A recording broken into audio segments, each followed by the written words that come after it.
I get an amen for that?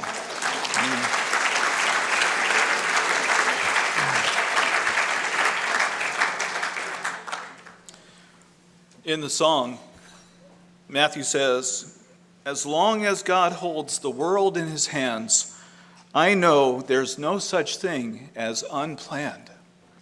Every child deserves a chance." Agree? That's what Options is all about.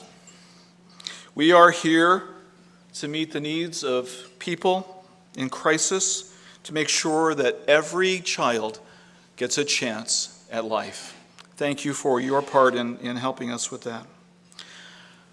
Tonight I'd like to introduce you to a couple of people that are on the front line for life. They are working hard every day, trying to produce outcomes for healthy children and healthy families. They are out to restore people. The first up is Alice Quick. She is one of our volunteers, and we'd like to share with you a video that, or not, there we go. Alice says... Hey, my name is Alice, and it is an honor and a privilege for me to be a volunteer at Options. I've been here for, I think it's been about 8 years now. When I first became a counselor, there was a pretty in-depth training program to go through so that I would be able to have the strategies that I needed to do this.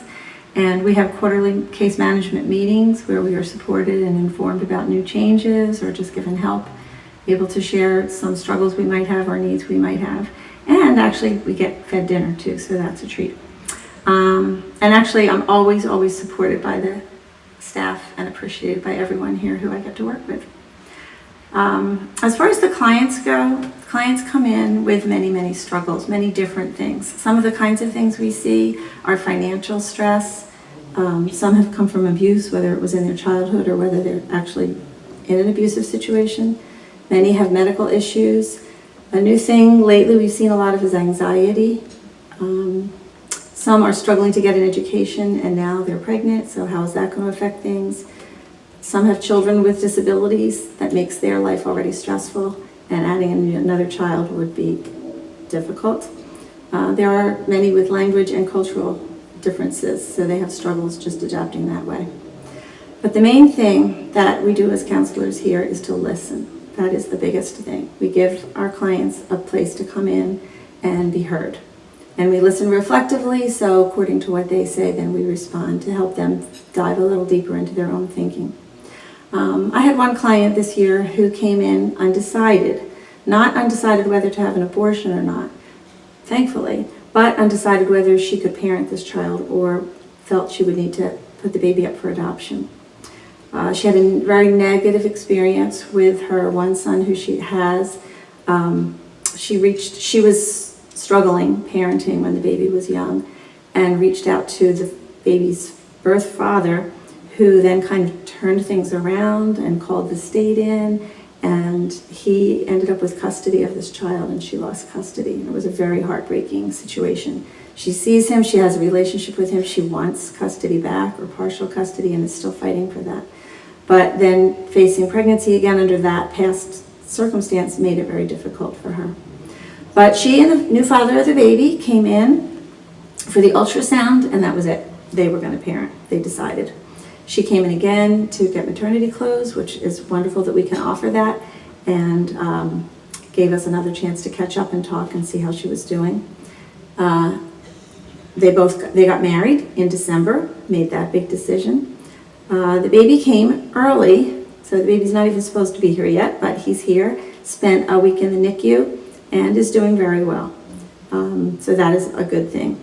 I've spoken with this client on the phone, and she's planning to come in for a layette, but she wants to be very careful with this new little baby who was a preemie, not to take him out into social situations too soon, to keep him safe, which is a great thing that she's thinking about. I'd like to just share one thing that she said. She said, "I wish I had known about Options during my last pregnancy. I could have used the support that you offer. You are awesome."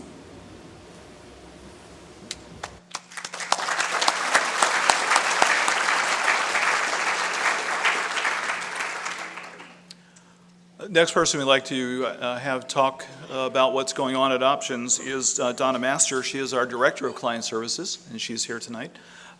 She's going to share with us part of the ministry that we don't hear about too much, but is a very important part of what Options offers.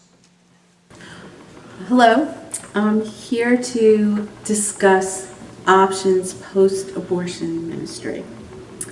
So I would love to tell you that this is a thriving section or portion of our services, but the sad fact is so many women suffer in silence and keep their abortions locked deep inside of themselves.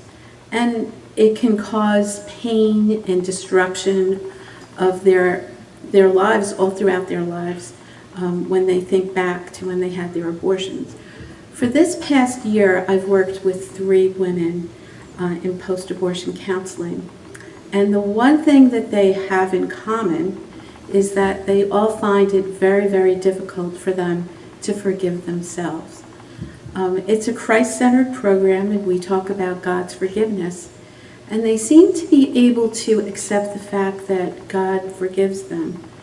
But the hardest thing is for them to forgive themselves. And that can really be a block for them even to receiving God's forgiveness because they can't get over what they have done. And it's a kind of world where, we have so much technology. There's so many ways for people to express themselves on social media, on Twitter. There's a lot of different platforms for people to express themselves. But when it comes to abortion, it's very, very difficult for a woman to express herself. At Options, when a woman comes here and wants to talk to me about her abortion, it's a very, very deep experience for them. And what I do, honestly, is just to give them the space for them to talk without any interruption, and I listen to them. And before we can get to the next step, of understanding what forgiveness is and how it's available to them, and how God not only wants them to survive their abortion experience, but to thrive past it and to go on and live a life imbued by faith and love and trust in God, they have to get it out. And I think if we had to boil down exactly what's the most important thing that we do here at Options, is that we listen and we hear women's stories. And it's only when somebody begins to open up and tell their story that they can receive help. So I would just encourage anybody here in this audience who is connected to a church and wants to go back to their church and tell them that Options does have a post-abortion recovery program. There may be people right here in this audience who have had abortions, and it's still difficult for them to talk about or even to remember. But I think that there's a value in talking about our pain and bringing it to God for healing.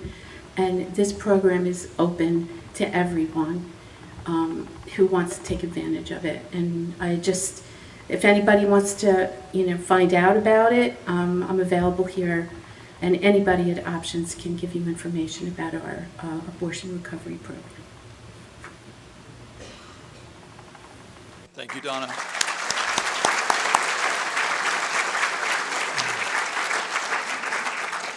I will add to that and tell you that Options is a safe place for anyone who needs counseling about this issue.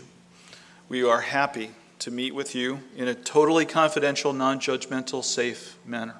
Please keep that in mind. Lastly, I'd like to introduce Maria Ginian. Maria's been with us for a while. She is a senior manager of client services, and she's going to share with us by video some of the things that have been happening, some folks that she's met through the ministry of Options. I'm going to read about 2 client experiences, those who were gracious enough to write a little bit about what they did experience at Options. The first one is from a female client. She comes from a stable marriage and has 5 children, with their youngest just turning 1. Yet they were undecided on what to do as they were struggling so much financially and overwhelmed with their current circumstances. This is what she shares. Options for Women has honestly been a godsend. I found out about Options because I needed a proof of pregnancy. From my very first phone call until I came in for my testing and ultrasound, the experience was nothing short of amazing. I was treated with respect and made comfortable as if I had known the staff forever. When my husband and I were unsure of what the best choice was, we were given resources and able to sit and talk and ask questions with no pressure and no guilt trip. After the ultrasound, we knew we would continue with the pregnancy, but we didn't know if we could provide for another child. We carefully went over adoption information and even called a few places to talk about adoption. Yet, after some time, we were able to comfortably decide that adoption wasn't the best choice for our family. I was given maternity clothes to wear, and with each stage of my pregnancy, as well as vitamins and nutrition resources. I was also given a lifeline to connect and feel safe in a non-judgmental environment, and that alone was the biggest blessing. Options made me feel important and assisted as much as they were able to make my pregnancy as stress-free as possible. We continue to keep in touch after my baby was born, and I will forever tell anyone I know about Options and the difference they make. I am also grateful to those whom I will never meet who make sure Options exists. And the second client experience I wanted to read comes from a male client who we met early on in his partner's pregnancy. He maintained steady communication even when the relationship dissolved, and he made a great connection with one of our fatherhood mentors. He shares, I cannot say enough about the quality of people at Options. The staff were so welcoming and helpful that it made the entire situation much less intimidating. I am very grateful for Options and greatly value the influence they had on myself and, more importantly, my child. It was hugely beneficial to have confidential and free medical care, which is one of the main reasons that Options was chosen. The counseling offered by Options provided me with new perspectives to make informed decisions. Simply having another individual to share thoughts with was very therapeutic and empowered me to make uncomfortable but necessary decisions. I cannot ignore how sensitive the staff was to all of the clients' situations. I know they understood the difficult dynamics throughout the pregnancy, and I was fortunate to have them assist with some troubling topics. I think there are difficult but obviously different presentations for both the father and mother during pregnancy. And as a future father, I felt just as valued as other female clients. I was provided with the same kindness and attention as any woman in the center. And this is a testament to the character qualities of the staff employed at Options. There are definite lifestyle and socioeconomic difficulties for both parents. Even after my child's birth, the staff continues to offer additional resources to help adjust with the new responsibility as a parent. This above and beyond effort provided by Options was very appreciated and highlights their long-term commitment to their clients. I visited the center a few months after my child's birth and was immediately embraced by the staff with hugs, which was later followed by some pleasant conversation.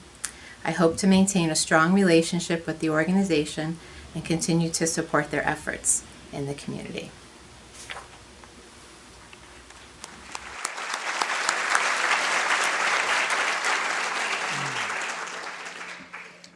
I hope you can see the passion and care that our team has.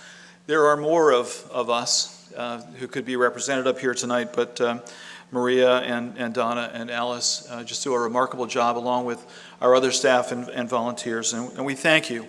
It's through your support that this happens, that we can make a difference in people's lives, and we're grateful. So with that, I'd like to just take a couple of minutes to fill you in on where we go from here, what God has in mind for Options as we move forward. So there are a few areas where we're looking to make some changes and grow a little bit. The first is we're doing a little bit of marketing. There we go. So the first thing we've done is, and you've probably seen it tonight, is we have a new logo. Ta-da!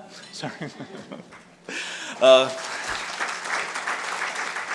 But that's only the tip of the iceberg. Tomorrow morning, our new websites will debut, and we hope that you'll take some time and take a look at those.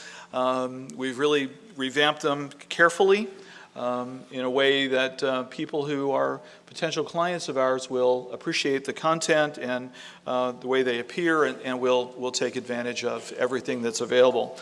I will tell you that there are a couple of changes in regard to the websites because some of you are used to using them.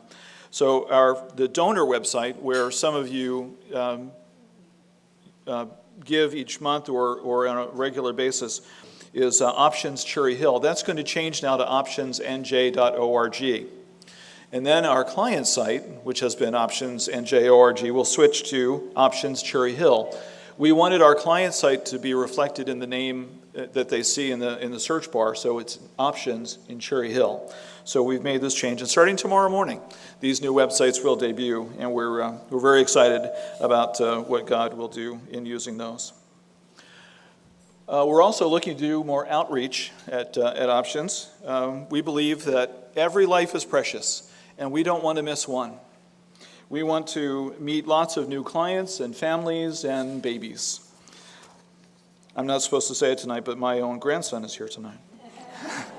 They told me I'd get in trouble if I brought it up, but he's here, and we're grateful. We love children. But we are increasing our level of activity and outreach to the community and trying to partner with organizations that are like-minded or have needs for the services that we offer. So we are beginning to make lots of new friends.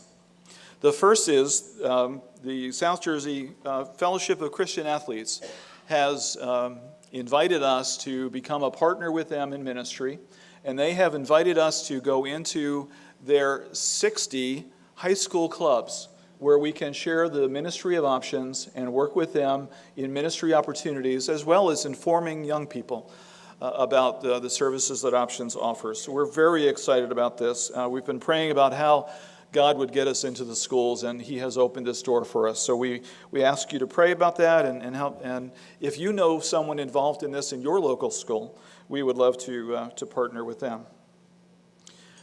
We've also been talking with an organization called the Camden County Women's Center. They are located on Market Street in Camden, and they are a nonprofit like us.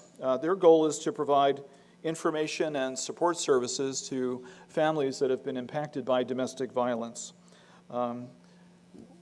They are very excited about our ministry, and they have no way to help their clients. The hospitals are turning them down and turning them away from their doors. So we'll be offering our services to all of the folks who are presenting at the Camden County Women's Center, and we're very grateful for that opportunity. We're also making other friends in organizations that are similar to ours, like the South Jersey Perinatal Cooperative. They are an organization that seeks to improve the health of pregnant women, of children, and families all throughout South Jersey. And we'll be working with them on initiatives where there's some synergy between what they do and what we do. They have already put us up on their 800 number called Connections, where people who call in looking for services can now be referred, and we've already been referred twice just in the last few days. We're also making friends in high places. I had the opportunity to meet with Congressman Donald Norcross recently, and he is enthusiastically behind us. He is excited about the work that we're doing. He said, quote, "You're the only nonprofit in this area that does what you do."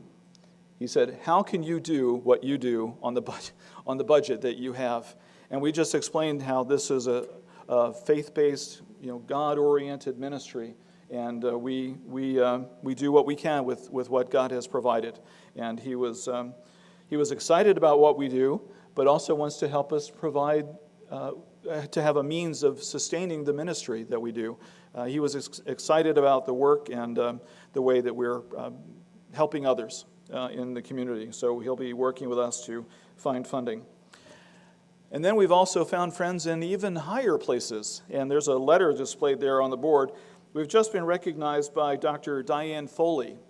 Dr. Foley is the Deputy Assistant Secretary for Population Affairs at the Department of Health and Human Services. And she congratulated us on 34 years of providing services to the community. This is not just extraordinary, but, all right, I'll say it's super duper for us. Dr. Foley, who works in the Trump administration in Health and Human Services, was the president of a pregnancy resource center in Colorado and is now operating within the Trump administration. It's very exciting. So those are some of the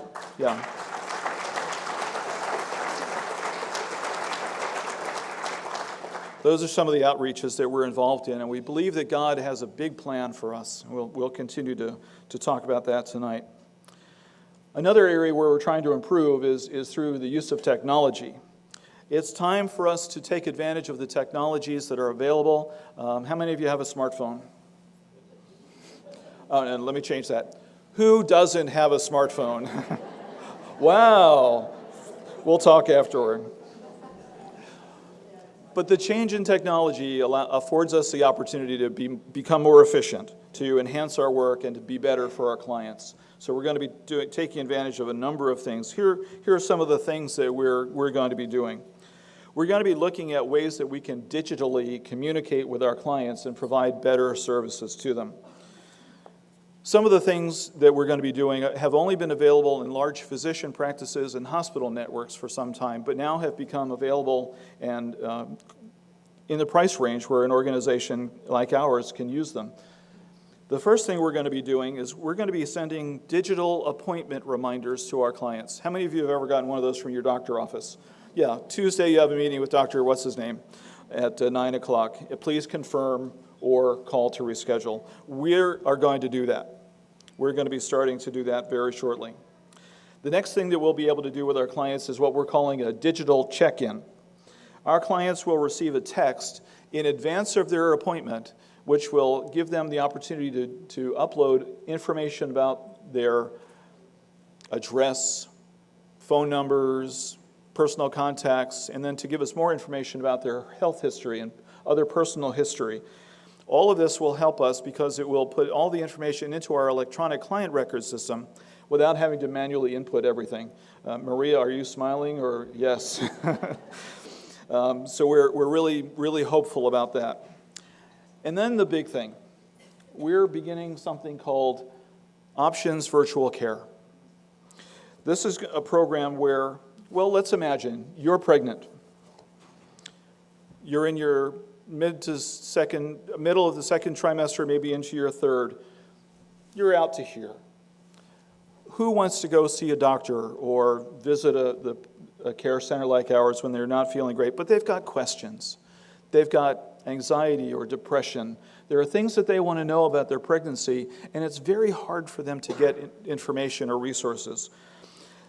This is an area called the social determinants of health, in where we believe that we can have an impact.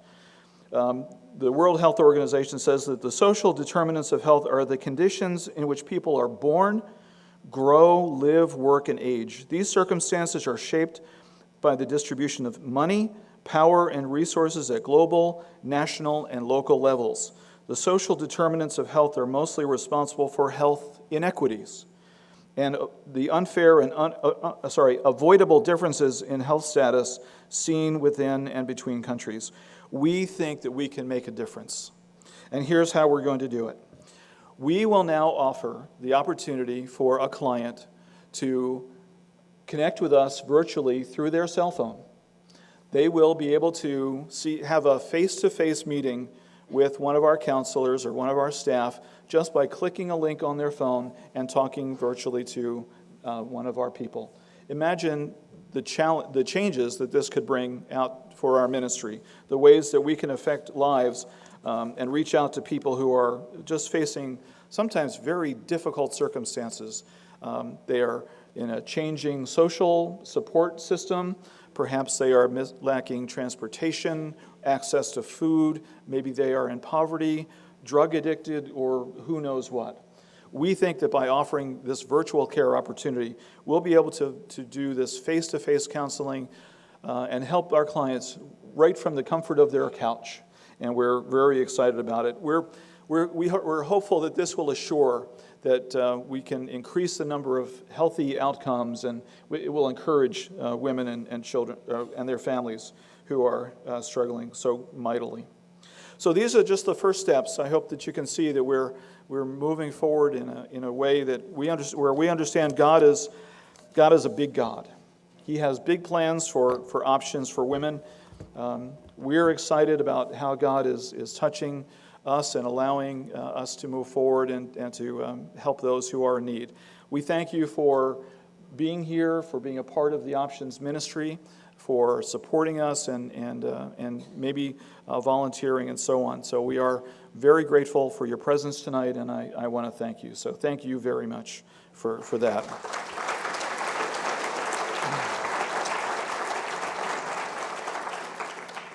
At this time, I'm going to ask Carol Nunno, who's one of our board members, to come up, and she is going to introduce tonight's guest speaker, Windsor Waters. Carol?